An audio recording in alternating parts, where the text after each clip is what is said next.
So my name is Ashley Perry. I am Miss Heart of St. Louis, and I will be competing for the title of Miss Missouri in June. My social impact initiative is linking together through kindness, and it's all about promoting a kind lifestyle and raising awareness on the need for more kind ambassadors in our society. And hi there, everyone. I am Sophie Reiss. I'm Miss Boston Mountains and will be competing for Miss Arkansas this summer. And Ashley and I wanted to collaborate about Kind Talks. My social impact initiative is #SpreadingSunshine. I encourage random acts of kindness in our community and particularly in our schools through character education. So our Kind Talk series, our goal really is just to interview professionals in the field of kindness and happiness and learn your motives for spreading kindness with others so that we can share that message and the importance. So we are now going to go ahead and introduce our guests for today. So Mark, will you introduce yourself? Sure. My name is Mark Borella. I also am from St. Louis, and I, believe it or not, am the Seeds of Happiness guy. So next intro. Yeah, Joe, do you want to go ahead and introduce yourself? Hey everyone, my name is Gelay, originally from New Jersey, although I'm living in Denver, Colorado now. I'm the founder of KindCard. Wonderful. Well, thank you guys so much for being here. We are so excited to interview you all and start off our Kind Talk series. So my first question is for Mark. So you said that you're the Seeds of Happiness guy. Can you tell us more about what Seeds of Happiness is? Sure. So I've been fortunate enough to be able to be an artist my entire life. It's kind of like, to tell me the odds are like being a professional baseball player, right? I started making these little clay smiles that are just these cute little quirky smiles right out of clay. And I would give them out to people that I felt like needed a smile or that wanted a smile. The original story goes back a little bit deeper. A friend of mine's son was in 2006 was getting ready to pass away from cancer. And I was trying to make them a piece of artwork. I got too close to it. So I made a handful of these originally. And one night her dad called me and said, this is it. This is the last night. They want you to come say goodbye. So I went out to their house and I was like, there's nothing I can do or say to make anything better. I made you a handful of smiles. Maybe you can hold on to them till you get your smile back. And they said, oh my God, well, what do you call them? And I went, Seeds of Happiness. So about a month after the funeral, on all the sadness was, the mom calls me and says, I've had this thing in my hand for a month. Everything's been a blur. I have literally taken showers with this thing. I've slept with it. I've eaten with it. You need to do this for other people than me. So that was really where the story picked up when I started making these things out of leftover clay. And when I would be sculpting, instead of hitting the recycle with the clay, I would make them into these little smiles. I started sharing them with people, and it was right about when people that were over 20 and Facebook, we're getting on Facebook, and Facebook was really starting to become something. And boom, they went out into the world. They all come with a little story card that has a story about sharing smiles all over the world. And that's really what happened. All of a sudden, I had people calling me from all over the country saying, I want some of that artwork.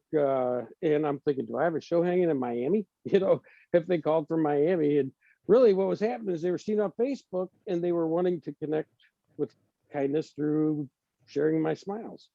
So that's what we started doing. Now we have a minimum of 40,000 pieces of artwork to go out the door a month. So it's kind of crazy. These little smiles are all over the world, every continent, you name it. That's awesome. Yeah. We get stories. Thank you for sharing. Every day. Yeah. I know that I reached out to Mark to ask him to speak because I have my own Seeds of Happiness that were given to me by my aunt in my Easter basket when I was younger as a child. And she has now passed on, and similar to the story that Mark shared, the seeds of happiness that she gave to me remind me of her. So I keep them with me. So thank you, sweet. Mark, very Sure. much. Yeah, it's funny how people connect. It's not, these days, it's not me. I'm just part of it, right? It's really the person in the middle who's giving them out. That's the hero in the mix. And we get stories so much that there are heroes. And, I've met tens of thousands of people, whether it's in airports or whatever, that come up to me and said, I have one of your smiles. Everybody, one, knows where it is. And two, everybody knows who gave it to them. And usually there's a reason. So they're connected to it, right? So I'm sorry to hear that your aunt passed, but you have a sweet little reminder, I'm sure that you would like to be remembered with a smile, right? Absolutely. Yeah. Yeah, that's really awesome. I definitely am gonna have to come check out your shop. Yeah. It's a So fun Joe- place. There's a lot of magic. Yeah, I'll have to stop by for sure. So Joe, we're gonna ask you a question now. So what was your main motive behind starting KindCard? What motivated you to want to get out there and measure how far an act of kindness can go? Yeah, so that is what KindCard is all about, is kind of this blend between, I guess, my nerdy data-driven side and then kind of the more social, feel-good, wanting to do good in some way and create things that ultimately, at the end of the day, connect people and bring people together. So that's what KindCard is. A little demonstration like Mark gave. Here's a KindCard. Really simple design. Front has a website and a card number. And on the back, I believe all of this will be reversed and impossible to read on the recording. But the back says, now it's your turn. And then there's some simple directions on how to share this card through an act of kindness with somebody else. And going to the website, you're able to log this card number, place a marker on a map where you received the card, share a story about the person that gave it to you. And then when you pass this card along to someone else, you'll be able to see that chain of kindness as it's passed forth. So yeah, Ashley, to answer your question, I think at the end of the day, there was some similar projects. I don't know if you're familiar with Where's George, but it was a computer programmer in the 90s or early 2000s that stamped a bunch of dollar bills, and then you could see where all the dollar bills went if you logged their unique numbers. So I always thought that project was really cool, and I wanted to do something similar. Again, kind of just that blending of the nerdy, wanting stats, data type things, like trying to answer this nebulous question, like, is kindness something that we can measure? And then in the process, trying to inspire people to be more kind. So are you able to answer that question? Is kindness something we can measure? No, it's a difficult thing to track. I think as the project grows, I do have plans to have some kind of accolades, like the largest chain of kindness, or if there are thousands and thousands of cards in circulation one day, to be able to see things like, are rural areas or cities more kind, or is the US or the England more kind? At what rate do these cards get passed along between people? Are people that are this age more likely to use kind cards, or are males, females, or like who is using these kind cards, and what leads to kind interactions between people? I think being able to measure all those types of things would be really cool, but it's a tough question to answer. Yeah. Well, that's one of the things when I found your company on Instagram, I think it was last year, maybe the year before. I thought that was such an interesting concept, because you don't really think about that. You always think of, you hear the ripple effect, but you don't think of how far that act will actually go to impact other people because of something done a week prior, So it's really awesome. Yep, exactly. And I think it ties in really nicely with Mark's idea. Same thing, right? And you could just give somebody this one little thing, and then you don't know how that's going to affect them, how long they're going to hold on to that physical object, but more importantly, that memory, right? Yeah, definitely. So Mark, we're going to pop back over to you. you ready? Yeah, I'm sorry, the air compressor kicked on. I was trying to kind of move for, Oh, you're good. sorry. So our next question to you, who in your life has inspired you to share happiness with others? So how do you Well, continue to share this so, happiness? Yeah, of course, my parents, my family, you know, you learn every day. You learn to kind of judge yourself before you would judge somebody else, right? So these are all learned experiences, and it comes down to a core, I believe, in strong family. So you know, it's funny how as my kids were growing up in this little town of Kirkwood's a small town, the kids that I grew up with that were here, they that were kind people were wound up having kind kids, right? And honestly, the parents that were kind of the kids that I grew up with that were kind of not kind, to use a nice word, their kids weren't, you know. So we kind of follow down this path that our parents teach us. So if the cycle needs to be broke, break it. Make sure that your kid's a kind kid, right? Influences though, as I was doing my artwork, Theodore Geist, right? That is Dr. Seuss, Jim Henson, Willy Wonka. Loved Willy Wonka, right? So these guys are kind of, I know that Willy Wonka is a character, but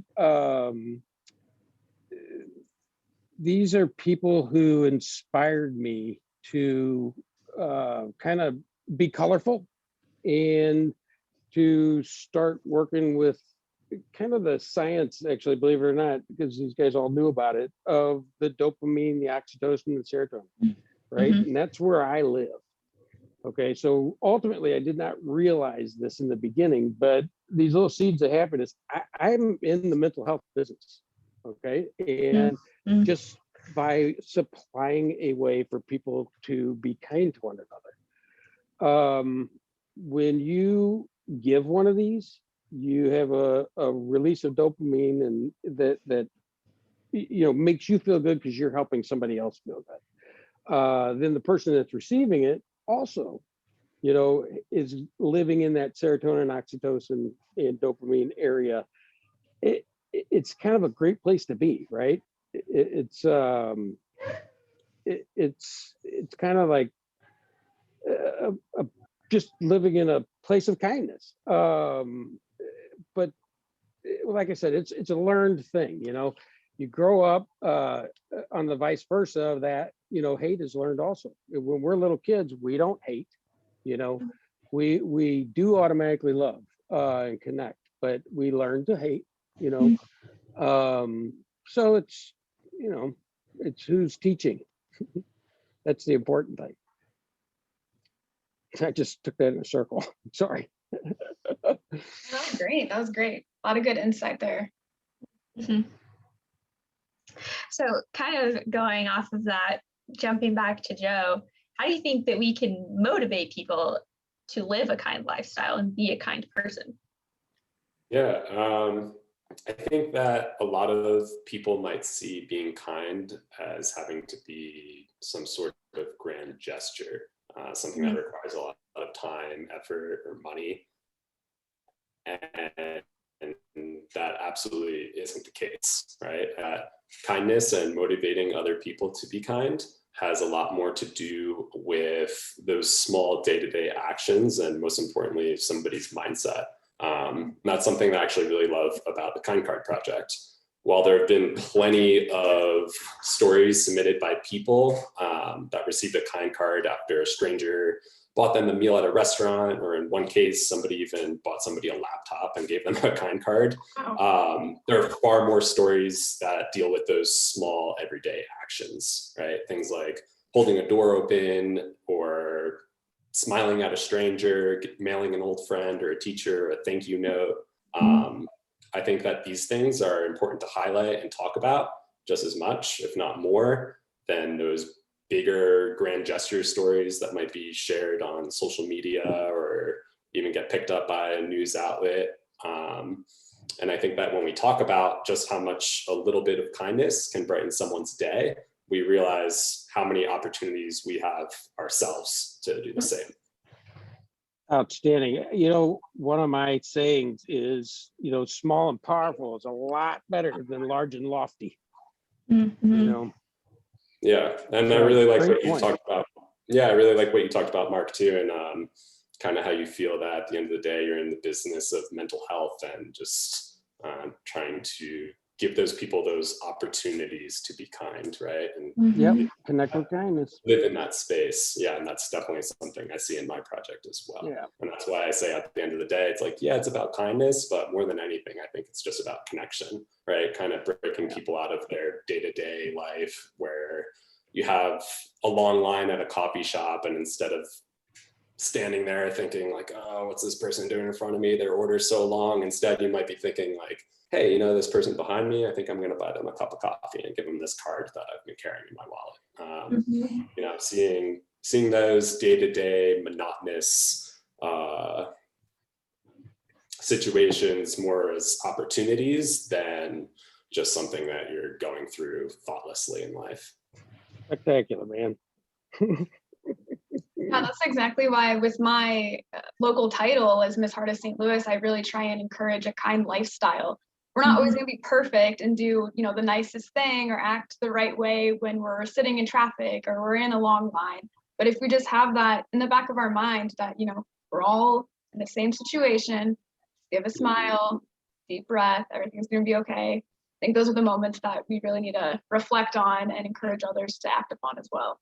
Yeah, you do have to have unkind to have kind, right? I mean, if not, then everything's like this, you know. So while you don't want to have to appreciate the people who are unkind, without them, the kind people wouldn't be doing kind things, right? It would be very boring. Absolutely. Well, Mark, going off that comment, what advice would you give to someone that, or to say, how do you want to give happiness to others? You know, what can you do to encourage other people to be kind?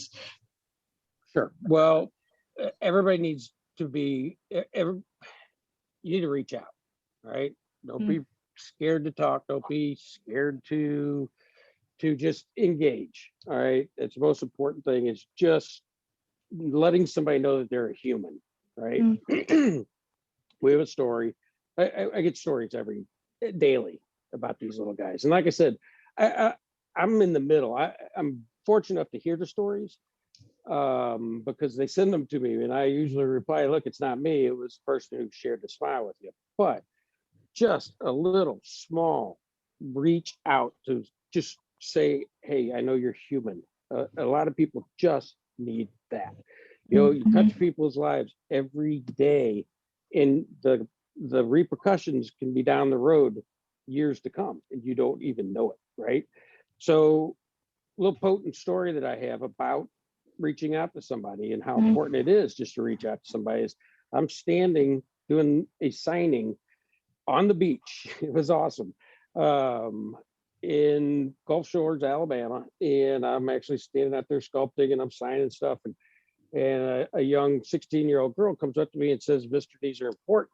And I said, well, tell me why. And she said, I was on a bridge and I was going to jump. And a complete stranger stopped their car, did not know what I was doing, thought I was just walking on this bridge, and stopped traffic, got out, gave me a smile and said, and a card, and said, you look like you could use a seat of happiness. So she said, I looked down at it, shocked as he got back in his car, drove away. And I went down and talked to my mom. And I said to her what I was doing and what happened. And they took me to the doctor and I had acne real bad. They put me on Accutane and birth control. It affected the way I was thinking. It put me into a state of depression. And this actually, I'm here because you made this, you know. And I said, well, who was the guy in the car?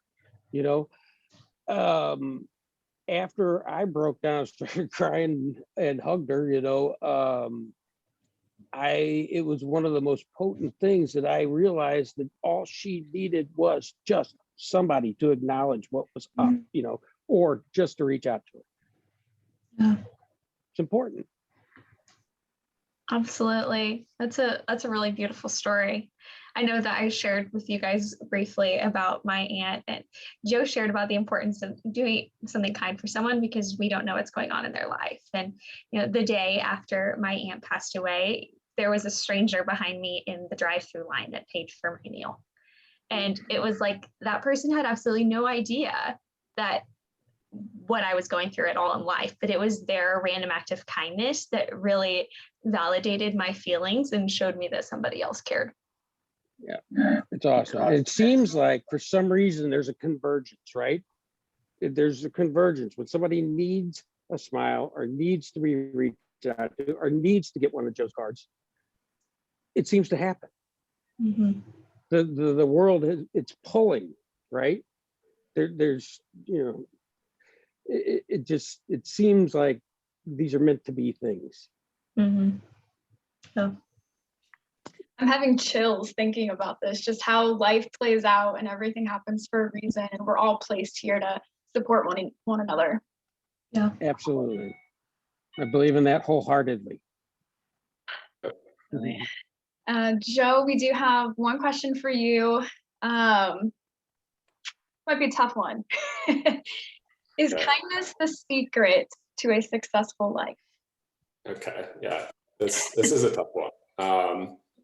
I think that, let's see, what is successful for one person might not always be another person's view of success, right? mm-hmm. Something that's very subjective and personal. But that being said, I doubt that being kind to others would ever be a hindrance in any person's path to their success. Besides that, I think once a person is successful in their own life, then it's of course, you know, useful to lift up others, and valuing kindness is a great start in that direction.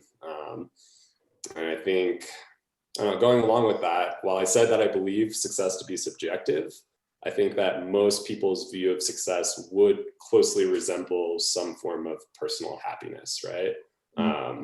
It's well researched, and I'm sure something that most people have experienced just in their own lives, that being kind to other people in your life, whether it be people you know or don't know, can give you quite a bit of happiness, right? Like what Mark talked about, living in that, you know, delicious blend of serotonin and dopamine and having all those feel-good feelings, and spreading those things to others. Mm-hmm. So I guess, yeah, while kindness might not be the be-all end-all answer to success or happiness, I do think it's, you know, an important ingredient in the mix, if nothing else. Absolutely. Yeah, successful happiness, there's a 4-letter word there, and it's called love. And that is where you ultimately know if you're successful or not, is if you love and you are loved. Sure. Yeah, and I think these questions are sometimes on the surface can be tough, just dealing with Absolutely. right? Like, what is success? You What is nailed it. happiness? But they are, you know, everything's very closely related. And whether it be love, kindness, success, happiness, whatever you want to call it, those things are very closely intertwined. Yes, absolutely. I like to consider kindness a physical manifestation of our love and a way that we can show our love for other people. So I really enjoy that both of you said that. Well, with that, I thank you both so much for coming to our very first Kind Talk. Ashley and I are so excited that we just got to have this time to interview you all. And thank you from the very bottom of our hearts. And hopefully we are able to reach a lot more people with this new Kind Talk series that we're starting. This is awesome. Are you guys, are you guys gonna have a sign off? Like, are you editing or sorry? Oh, gosh. We have 7 minutes left of the Zoom talk, so we can keep talking, or yeah. I got a question for Joe. Joe, are you finding that the people who are really engaging in your cards are more female? From just like social media demographics, definitely. Yeah. Mhm. Yeah, We are. Yeah. What's that? It's kind of like once you tell a dude what it is, they're like, oh, that's awesome, But you almost have to tell it to them, The girls almost inherently get it. Our market, what we do is 99% women. I mean, that's what our demographics is. And I'm finding this with other people. There's not a lot of feel good businesses, and the ones that are out there were kind of like sticking together. We're trying to be there for each other. And I'm finding this across the board, that really, in being a dude, I know that, we're like all dumb and stuff, but it's like we need to be told. Once we're told, it's like, that's awesome, but the girls inherently seem to get this kindness thing. Yeah, no, and I think any of these projects, we could talk about the feel good kindness side of things, but just as interesting to me is a lot of the sort of behavioral psychology and how do we not only motivate people to be kind, but how do you motivate people to participate in things like these, right? Not to sound too like pessimistic or anything, I'm definitely not, but something I've realized is just people take a lot of prodding, right? I think, Mark, I'm sure you would agree, as somebody that's come up with another, concept that has to do with people sharing this object with other people. When it's in your head, you're like, oh, everybody's gonna love this, and these things will be passed along left and right everywhere. And then you realize, like, it's a big ask just to get somebody to do this one little thing. Yeah, and it shouldn't be, right? No, it shouldn't be. But it is. So people are in their own head, right? And whether, like you said, it's walking and holding a door open for somebody, it's not that like the person didn't hold the door open for you because they wanted to be an asshole. It was really because they're in their own head in their own space, and they just weren't thinking. A lot of it has changed in my lifetime due to this right here. All right, Sure. because people are living in there, and I've seen that without a doubt. I am 54 years old, and so we didn't, I was pre-cell phones, and I think that everything was a little bit. People were more aware of each other, person to person, prior to digital technology. I do these. So I do Words of Wednesday and on our social media, and then I do Feel Good Fridays. And usually I tell them to hold the door open for somebody. I have a pretty good following. I have a big reach. And, I try to almost remind everybody that it's not that difficult. Just remember that people need you to acknowledge that they are people, but it's difficult for people. It is. That's the hardest thing, is it's such a simple concept, but people don't do it as often as they should. And it's exactly what you're saying, just getting out of your own head, your own element, and opening your eyes to what's around you and how you can benefit the next person. Another thing that we find is that people need to be, I mean, I don't want to try to think how to say this correctly. You have to walk people, hold people through a lot of things. You have to explain things. I mean, people just, it's almost like somebody reaches in and sucks out the smartness, sometimes. It's like, this should be easy, Yeah. Absolutely. And I think that that's Ashley and I's goal, is that by speaking as Miss America title holders and going into classrooms and using the reach that we have to teach other people about, this might not be easy, but it's really valuable. it's valuable to be kind. And going back to what both of you have shared, even about the brain science of kindness, and that it is so beneficial to us if we just learn how to be kind and we practice it in our everyday lives and live it as a lifestyle. Yeah, and I think at the end of the day, that's why doing talks like these are so important, right? And being able to share this with others, whether one person listens to this or 100 or 1,000 people, whatever. It's just having those small reminders in your day to day, because, at the end of the day, it's like you do things that you see and you're a product of your environment, right? We need to all connect with that kindness, right?